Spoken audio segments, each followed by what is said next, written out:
Благодарам, почитуван председателе, почитувани колеги, почитуван господине Мемети. Пред нас денеска се наоѓа извештајот на омбудсманот на Република Македонија, чија што основна задача и уставна надлежност е да се грижи за заштита на правата на граѓаните на Република Македонија. Од материјалот кој што го добивме, почитуван господине народен правобранител, обемен е материјалот и се гледа дека навистина сте имале поприлично работа, скоро и да нема област во која што вие како институција независна не сте реагирале, и јас тоа го поздравувам. Ги поздравувам вашите напори кои што како институција со ваша помош на лицата на пациентите од церебрална парализа сте им овозможиле да влезат во бесплатното здравствено лекување.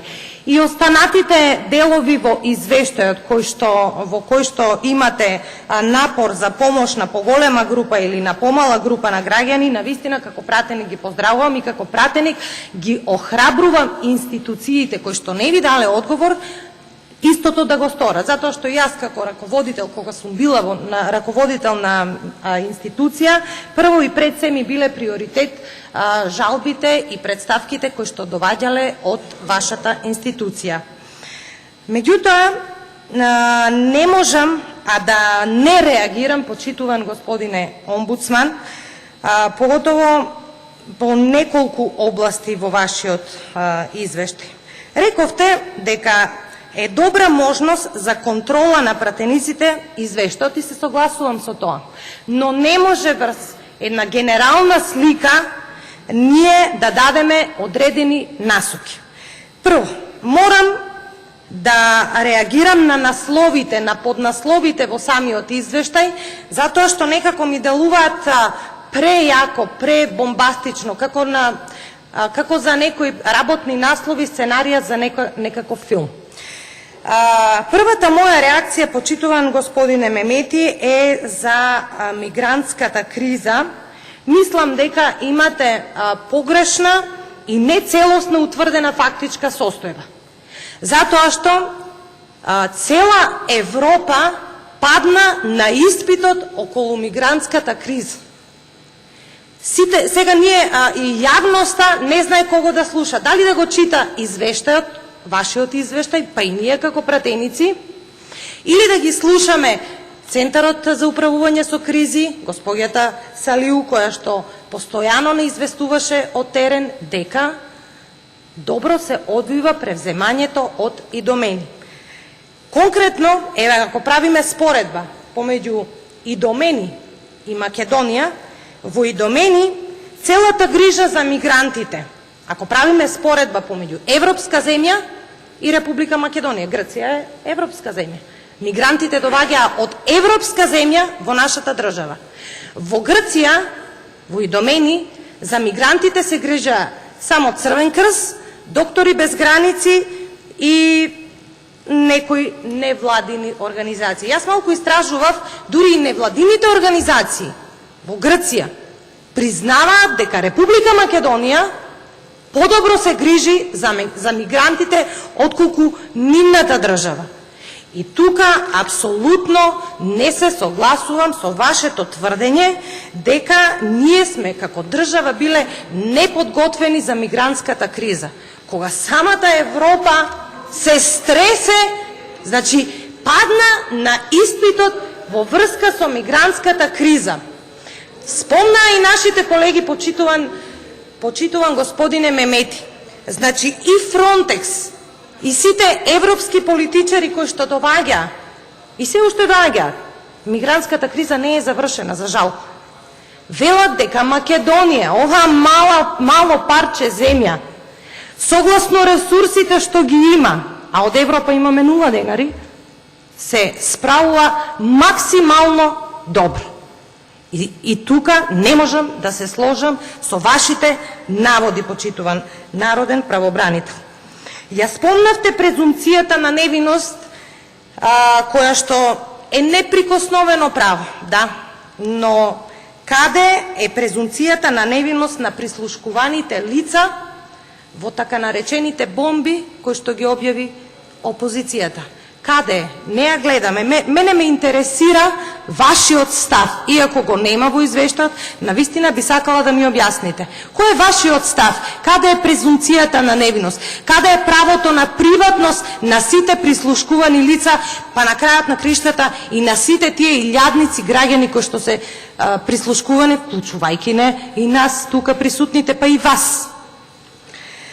Понатаму, зборувате на страна, еве ќе ви ги кажувам и страните, на страна 154 за кадровската неекипираност, значи една од темелните вредности која што е загарантирана со Уставот е соодветната и правичната застапеност. Јас на оваа тема и минатата година ви поставив прашање, меѓутоа не добив соодветен одговор и повторно ќе ви го поставам. Значи, констатирате во извештајот дека Централната канцеларија на Народниот правобранител и оваа извештајна година продолжува да функционира само со еден заменик народен правобранител. Значи, согласно законот, вие како институција треба да ни дадете на нас, на собранието, предлог. Ние како собрание немаме предлог за заменик народен правобранител. Значи, каде е вината? Зошто ја луцирате? Значи, не е вината во нас, туку во вас, бидејќи ние немаме предлог од ваша страна за заменик народен правобранител. И сега, овде ги има, јас имам некои податоци, се уште постои дисбаланс по однос на правичната и соодветната застапеност во однос на македонците и останатите етнички заедници. Зборувам за вашата институција, значи за институција Народен правобранител. Имам некои податоци дека во канцеларијата во Штип има 3, а во канцеларијата во Тетово има 7 вработени, па би сакала да го слушнам вашиот став на што се должи ваквиот начин на распоредување на човечките ресурси. На страна 59, кога опишувате за образование на децата во основните и средните училишта, тука морам да го поздравам вашиот напор за почитување на реонизацијата. Апсолутно јас сум поборник за тоа и ве поздравувам за тоа што сте го направиле. Меѓутоа, велите дека имале притисоци, констатирате притисоци за време на протестите, и велите дека сте побарале од училиштата да се почитуваат правата на учениците со укажување дека какво било попречување, закани или притисоци врз нив не е дозволено и представува повреда на правата. Сега јас да ве прашам, нели мислите дека е тенка линијата помеѓу злоупотреба политичка на децата во политички цели и правото на протест? Не знам дали следите, во последно време имам и докази, ако сакате ќе ви ги покажам, многу малолетни деца присуствуваат на протести. Тоа е класична злоупотреба на малолетни деца. Очекувам од вас како народен правобранител да реагирате по тоа. Тоа е многу сериозно прашање. И би сакала да ве прашам, не знам дали сте информирани за вчерашниот случај, кога за време на шарената револуција, односно платената, имаше случај на болно дете, имаше денеска изјава на родителот, кој што брзал да го однесе детето на кардиологија и се случило тоа што се случило. Значи и оние кои што демонстрираат, кои што го користат правото на протест, го спречуваат правото и на живот во овој случај. Правото на живот. Дали ќе има од ваша страна реакција по однос на ова прашање, дали воопшто сте информирани за овој еклатантен случај што се случува во шарената револуција. Имам и други прашања, меѓутоа немам доволно време. Се надевам дека на овие прашања ќе ми одговорите и по однос на полициската бруталност би сакала само една хипотетичка ситуација, доколку сте народен правобранител во Брисел или во Париз, како ќе оцените полициската интервенција, како бруталност или како работа на полицијата? Благодарам.